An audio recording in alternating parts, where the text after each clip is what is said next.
What is up, everyone? Part two, because of course, storage issues in my old phone, dinosaur phone.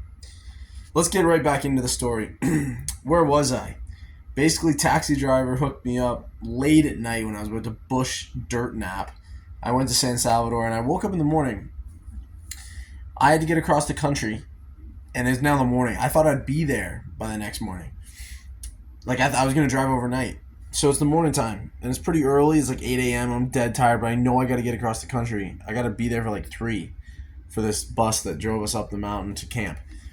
And the people at the hostel were so helpful. I'm like, listen, is there any chance I can get across the country? Like, I literally thought my whole trip was going to be derailed. I thought the reservation I had for that campsite up on the top of a mountain across the country, I thought it was done. And I was like, dang it, that's one of the best parts of El Salvador is that camping up on the top of the volcano.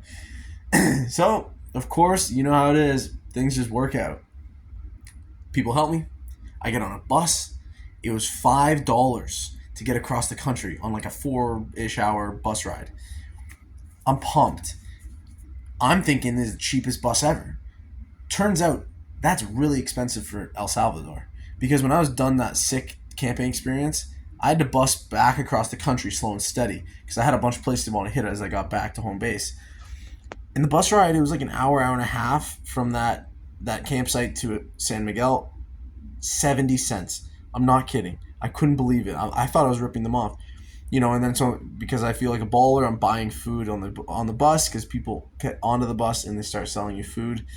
And I get there, and again with the transportation in El Salvador, you guys, not only so cheap and reliable and available, but the people are so friendly that I hitchhiked when I got to San Miguel. I started walking. It was like a 3-hour walk to my tour guide's house, which I ended up camping in his backyard. I start walking. An hour goes by. It's hot. I'm sweating. My bag's heavy. I'm tired. My shoes were not meant for walking. They were really bad shoes for walking.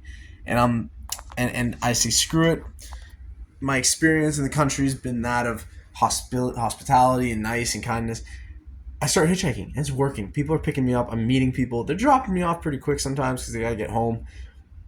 I ended up working my way, and finally, even a guy picked me up who I didn't want to hitchhike. He just said, "Hey, what are you doing? I see you're walking with your backpack. What are you doing?" And I got in. Probably not the best idea because he was a little sketchy. He wanted to smoke his cigarettes with me in this place, his favorite place outside the town. I was like, he's gonna kill me. So I got out of the car. I made sure I got out of the car. I was like, I'm out of here, so bro, sorry. And I popped the door open. I get to my buddy, the tour guide's house. He pays for my dinner. He's like, I would have picked you up in San Miguel, man. I said, bro, don't worry. I didn't want to burden you. He says, no, I'm come to my favorite restaurant. There's this tiny little restaurant. Like, I don't even want to call it a restaurant. It was just people making pupusas, and he bought me dinner. It was awesome. Long story short, when we're done this hike, because I had made friends with everybody on the hike, including this girl from Washington, she was moving to San El Salvador because her whole family's there, but she moved to the U.S. when she was a kid. Her aunt and uncle, who were also on the hike with me, not only bought me part of my lunch, they want to buy me extra pupusa, but they insisted I get in their truck, and they take me all the way back. It's like a 25-minute drive to to San Miguel. I had to get on a bus, like the last bus, and it ended up coming really tight. But they drive me all the way there, and so did 3 other people hop in the back of their truck. You can see that YouTube video on my channel as well. And we go, and people just let you ride in their truck. A guy took me on his motorcycle. Again, I told you about the chicken cars. No, I didn't tell you about the chicken cars. I was hitchhiking through chicken cars down the mountains.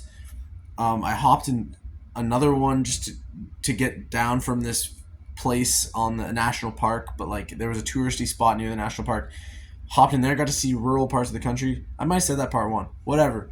I got to really experience with a grandpa and his grandson after church, like the whole rural part of that mountain, these little towns in the mountain. It was sick. And so anyways, I did the same thing after Chaparastique, the huge volcano. I get to the bus stop. Literally, the bus is about to leave in like 2 minutes. I got so lucky. I get on this bus from San Miguel back to San Salvador. Like 50, maybe, no, 50 cents, 70 cents. It was so cheap.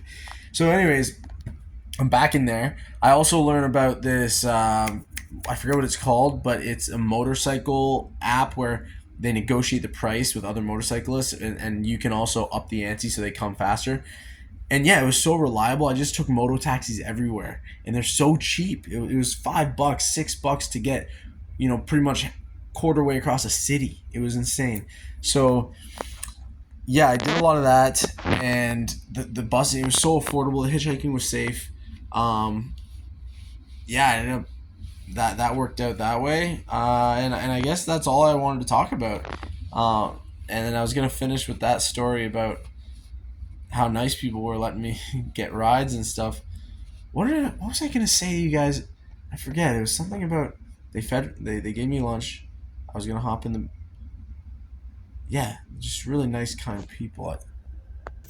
I do remember I took a bus from San Salvador all the way up, like no, to the base of the volcano slash mountain where the national park was. It was a pretty decently long bus ride. 30 cents. It was crazy. I actually thought because it took you basically to the base, which was a pretty long trip, I pulled out $30 thinking, oh, this is a shuttle to get me to the national park. And he's like, no, man, 30 centavos, cents. I'm like, oh my God. He could have ripped me off really bad. But I'll probably forget what I was going to tell you guys anyway. But yeah, I hope this helped. I really do. I love El Salvador. It's a great country.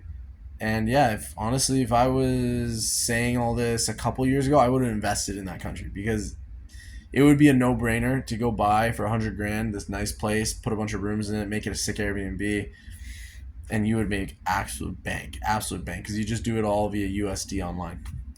Take care, you guys. I hope that was helpful. Love you. Bye.